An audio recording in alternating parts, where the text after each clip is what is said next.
Mike, I wanted to ask you what handball means to you. You've been involved with handball for so many years. What is it about handball that draws you to the game? I wish you'd given me more time to think about the question before it asked, but I'll do the best I can. Basically, handball for me has been a way of life. I got involved late 50s. Never really became a very good player. But the kinds of experiences I've had in the game with the greatest players in the world, being associated with them in a variety of ways, both from the standpoint of working clinics with them, conducting seminars with them, just being with them and picking their brain. And then trying to impart all the genius that they had at their beck and call, try to impart that on young people. And it's never been a labor for me. It's just it's a labor of love. It's truly that for me. And at some point in time, after 15, maybe 20 years of involvement in the game, I decided that what I wanted to do is I wanted to become the best teacher I could possibly be in the game of handball. I'm a long way from it, where I'm working at, and I have been working at. And it has provided for me incredible friendships. It's provided for me wherever I go the opportunity to just get on the phone and call somebody who's involved in handball. And we all share such a common thread. The competitive nature, the price that you've all paid to play the game, the desire to become better no matter what age you reach. I have people coming to my handball camp in their 50s, in their 60s, in their 70s.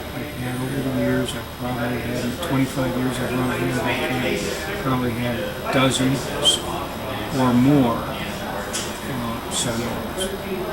And that tells you something about the game, because here are people in the very twilight years of their life still wanting to become better handball.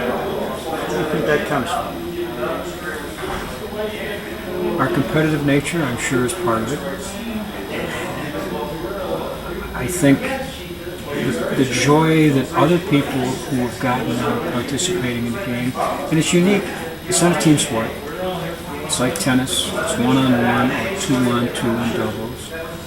And I just think that once you get involved, if you've got a legitimate competitive desire, it provides you something that no other game can provide. There's something unique in playing the game. You play it with this hand and this hand. You don't play it with this hand forward and backward. Tennis, badminton, ping pong. You've got to have the ability to play with both hands. Certainly one's always going to be dominant. But the fact remains that that's one of the great challenges of the game. I can remember the first time I stroked the ball well with my off hand.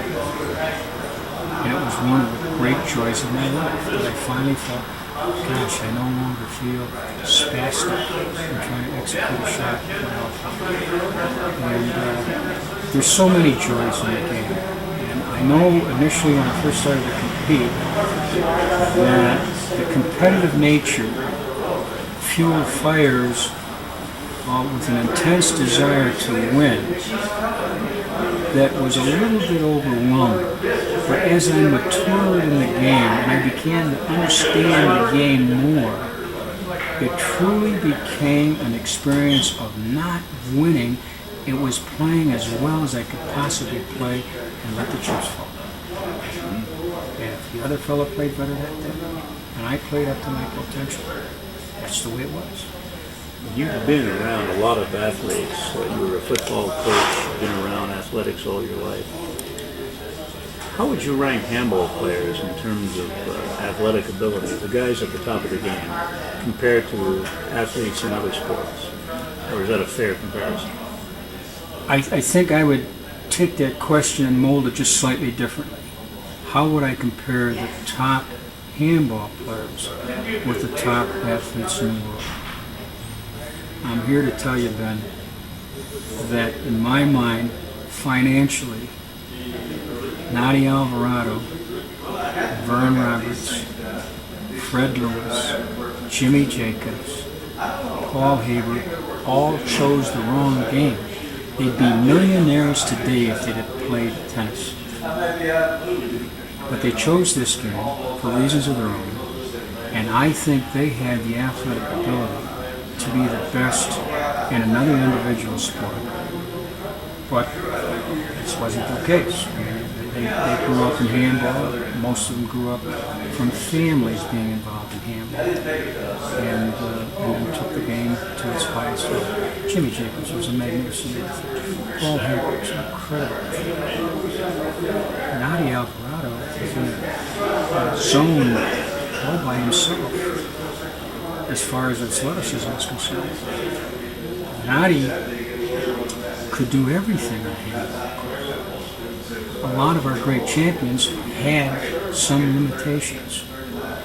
Very little, or very slight, Nadia. He was an incredibly gifted athlete, still is. Talk about the cross-training aspects of handball. There was a time when handball was played by baseball players, football players, even basketball players in the off-season to maintain the eye-hand coordination and just to stay in shape in general in the off-season. Mm-hmm. Well, I think the major change in that area is that all sports have become year-round activities. A basketball player now plays basketball 12 months out of the year. A football player, the day after the final game of the season, next day he's in the weight room. And you can go on all night. The same with the baseball people. They're in the batting cage all winter long if they're playing baseball in the northern temperate zones. It's unfortunate. I even see Pee Wee hockey with kids playing hockey.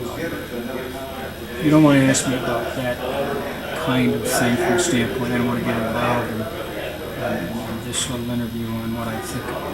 Because I clearly have some very different opinions about what the kids should enjoy right now. I really don't believe they shouldn't play school. I'd like you to talk about some of the great players you've seen. Well, Nadi clearly, when you stop and take a look at his record, first of all, it's going to be a very difficult record to break. Although we have somebody on the horizon right now who's young enough who may break it before he's 30. But that remains to be seen. But Nadi has to go down as the fastest, strongest, all-around player I ever saw. Now, he wasn't the best in every facet of the game. And I think in terms of what other players, or the other great players could do, nobody played the ceiling better than Paul Haber. Nobody. Overhand or underhand. Falling down, fading away from the shot, driving into the shot. He had incredible accuracy. Paul looked at a ceiling shot like everybody else looked at a backball setup. Jimmy had incredible hooks with power. And no one played a two-handed game that way. Freddie had tremendous drive shots. Freddie was the one that mastered the two-wall drive. Some people call it the V shot. Had tremendous mastery of that shot. He had a shot to prevent you from having a shot. Vern probably returned serves better than anybody that ever played the game. When I go back to the people that I saw. I saw Johnny play, but I saw him at the very tail end, and he kind of gave up handball. So I played with John. I never saw John play in a national competition. When I knew John, I knew him when he was in service, I was in service. And started a friendship, and me and Johnny saw him. But I never saw him play in a national championship. I've seen a tremendous number of great players that never reached the very top winning a championship who were right there on the edge for many, many years. Dennis Hoffland, Steve August, Louis Russo. Although Louis has a number of national championships too, that he owns, and number 3 national championships too, and some women's championships. But the game has changed a little bit. It's flowed back and forth. In the early days, when I first started playing, the ceiling game was just becoming a part of the game. And now, with the advent of Nadi and his tremendous offensive abilities with both hands, an awful lot of copying his style has occurred. And so now you've got two-fisted shooters that can shoot from anywhere on the court, and now don't involve the ceiling game as much.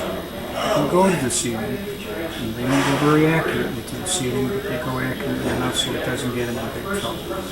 But the forte, with the exception of David, the forte is basically offense today. And that shifts back and forth. And we're now in kind of an offensive mode, although I think David's going to change it. David's going to have his impact on this game. David plays the complete game. David plays outstanding offense, outstanding defense. What was the most satisfying moment for you in your handball career? I haven't reached it yet. How about with students who you've taught the game to? Well, there's been all sorts of kids that have played at Lake Forest College that have played very, very well. Probably the teacher's pet for me was the first great player I had, a boy by the name of USHA. Wes and his brother Willie had attended Clinton High School in New York, and I went into the Bronx. And they were students of Bob Davidson, and Bob Davidson was a handball coach over at the Castle Hill Beach Club. And he would coach Freddie, he would coach Louie, Kenny Schmelak, Marty Decatur, Marty Katzen, just a whole slew of people who were products of Bob's coaching. And I think that perhaps the most satisfying experience for me in terms of a victory was when WSHA won the National Intercollegiate Singles Championship. He was a very unique player and very humble. Probably the experience that I remember most about Wes in particular was a situation that occurred in Detroit. We were giving a clinic, and we were doing a cross-country tour starting at Notre Dame. We worked our way south and then east all the way, and we ended up in West Point. And we went to Detroit, and we had a clinic and an exhibition scheduled at a local Jewish community center. And Wes was slated to play an exhibition game against Steve August. Now, Steve August at the time was probably the 4th or 5th ranked player in the country, maybe the 2nd or 3rd ranked outdoor player in the country. And Steve was finishing up medical school. And the day the match was scheduled, Steve had just finished an exhausting week of final exams. They hadn't played handball probably in 2 or 3 weeks. And when the match started, Wes jumped out to a big lead. And we were only playing a 31-point game. And Wes was ahead something like 26 or 27 to 7 or 8. Now, Wes was not in the same league as Steve. He was a great intercollegiate player. Steve was one of the great teams. At that point in time, Wes called a timeout, went back into the court, let Steve back into the game, and let Steve win, 31 to 30. He did it so well that no one knew except me. I knew what he was doing. I knew the boy. I knew his personality. I knew the kind of human being he was. I had tears in my eyes. And if I'm not careful, I get tears in my eyes now. But I remember going downstairs, and I said, "Wes, why did you let him win the game?" He said, "Because it was more important to him. His mother and dad were up there.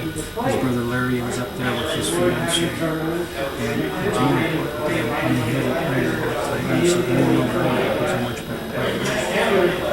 Those are the kind of satisfying experiences I've had. And I've had numerous experiences over the 27 years of coaching marvelous young people who it isn't so much the victories that I know, it's the little vignettes that occurred along the way. And it's part of what keeps me going, because I don't know who the next Wes Shee will be.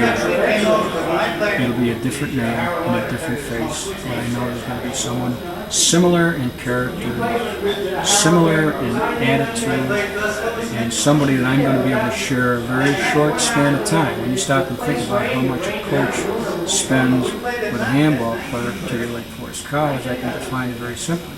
We practice 2 hours a day from November to the end of February, play the national championship, and it's the end of our season. It's a winter sport. And of course, when I was coaching football, I just finished football, and we'd be starting the handball practice in the evenings the last week of the football season.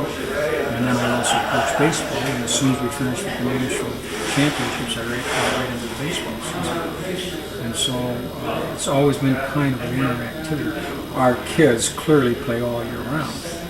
Very few of them are double-up sports, with the exception of many of the women that play sports. They would be perhaps a volleyball player, handball, a tennis player, handball player, or a softball player, handball player. And we didn't conflict in terms of the calendar. They were playing fall, winter, or winter, spring sport. And that occurred, I only had, I think maybe 4 or 5 men over the years who played another varsity sport at the college, in addition to handball, and they were all football players. I need a short soundbite from you, something that would be like in a 20 to 30 second capsulization of your love of the game. You could sum it up in 2 or 3 sentences, your love of the game. Sharing a small page in a chapter of young people's lives. That's all it is. And it's been incredibly rewarding.